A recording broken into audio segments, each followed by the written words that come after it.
Hey guys, I'm Andrei, a certified translator and a real estate concierge, and today we're talking about real estate, obviously.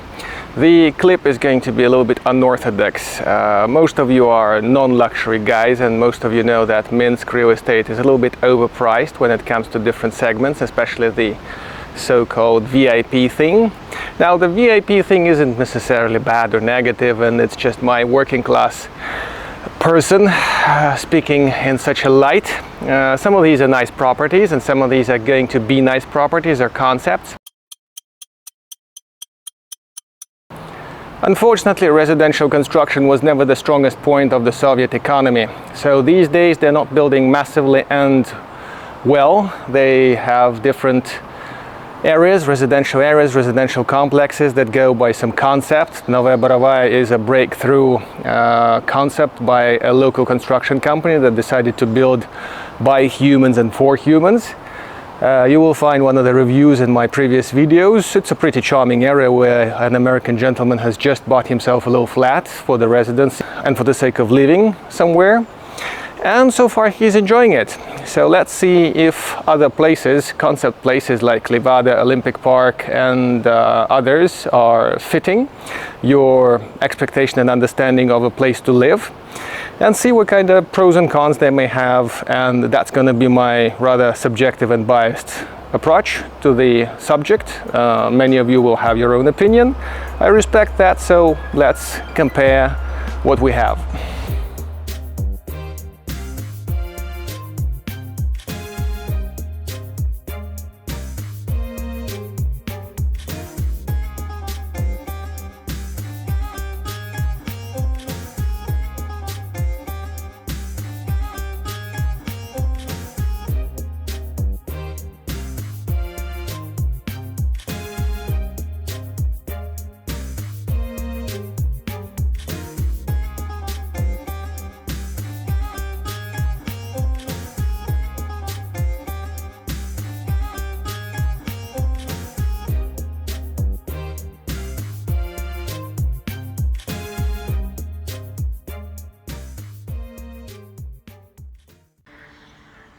Well guys, it's been a nice leisurely walk here in Livada, 8 o'clock in the morning, Tuesday.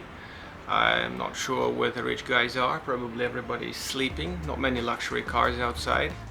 And a few houses that seem occupied are fairly quiet. A couple of guys rolling here on their wheels, a couple of cyclists, a couple of cleaners, but haven't really seen more than a dozen residents by now. So the rumors about the incoming street, the only street that is leading them into the city center, don't seem to be true. I mean, the problem of driving out of here and driving in here during the rush hour may be verified via Yandex Maps, but so far on a busy Monday, on a busy Tuesday morning, on a working day, it doesn't seem to be too much traffic outside the district. Not many of these people will be going to a 9 to 5 work, of course, but you know, it's just quite quiet. And the river is behind there, where you can hear the frogs perhaps. So that pleases the eye of the guys on the first line by the bank, which is fenced off, and the luxury premises are not trespassed into by the folks who like beer by the riverside. I'm not much of an urban expert myself, but all these lovely white rocks and wooden booths, the places to sit down, relax, feel a little private in such neighborhoods, they are pretty cool, and nothing like this was ever in my beloved Uruchia in eastern Minsk. None of the high colors like these, Scandic style they call it, the brown, the white and everything, were in Uruchia, so these feel quite very sweet. The color scheme of the neighborhood is very pleasant. It's much more optimistic than elsewhere in the classical Soviet districts of Minsk, and I guess it's a nice place to grow up. The load of cameras on the street is pretty obvious. Cleaning personnel, all sorts of garbage guys, watering guys, gardening guys. I'm not saying there's an army of them here, but so far they're like 50-50 ratio with the locals moving around and doing their thing. What I like about this area is they have the underground garbage bins with split waste, so you can do your recycling if you're as mad as I am about this. That's cool. So guys, what do we have roughly at the end of the day? At the end of the day, unfortunately, I'm lacking the budget of spending a couple of nights here at some rented flat and feeling the place, maybe talking more to the locals, so I can just share the impressions that I have casually collected over the last couple of days and reading some press as well, which you can do yourself. In the first line, the philosophy is kind of cool. The only wrinkle about the general concept is the location. It's not really central, but the river and the green area and the low skyline is kind of saving that.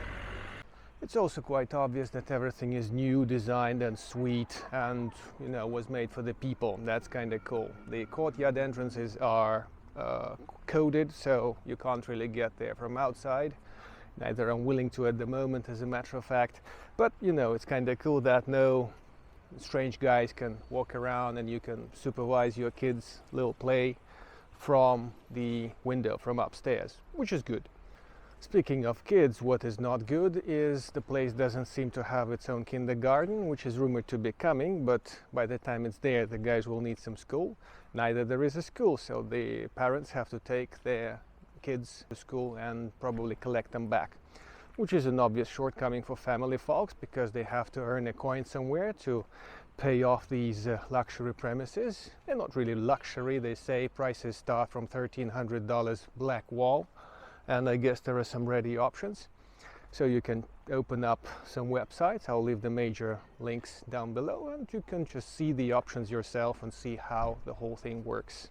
By far no major engineering flaws have been discovered, declared and brought to public attention by the residents. Anything small is being handled by the developer on a pretty short notice, the locals say, and there's nothing like leaking garages or whatever.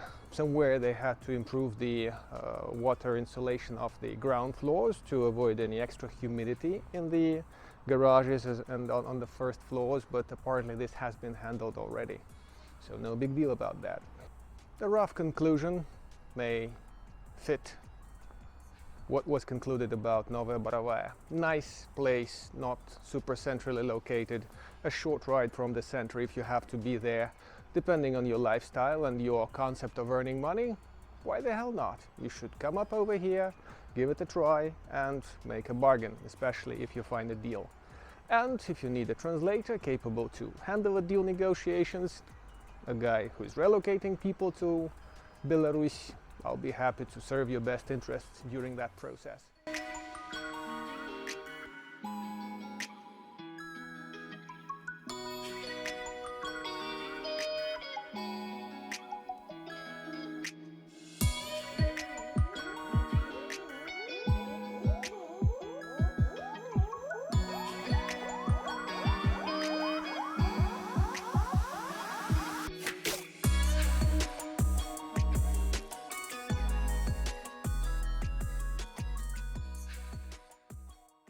Based on the above, guys, the construction sector is moving on in Minsk and Belarus. Mostly Belarus is Minsk because Minsk is having 2 million people and the number is growing. While monthly Minsk has some 1,000 purchases of real estate, mostly flats.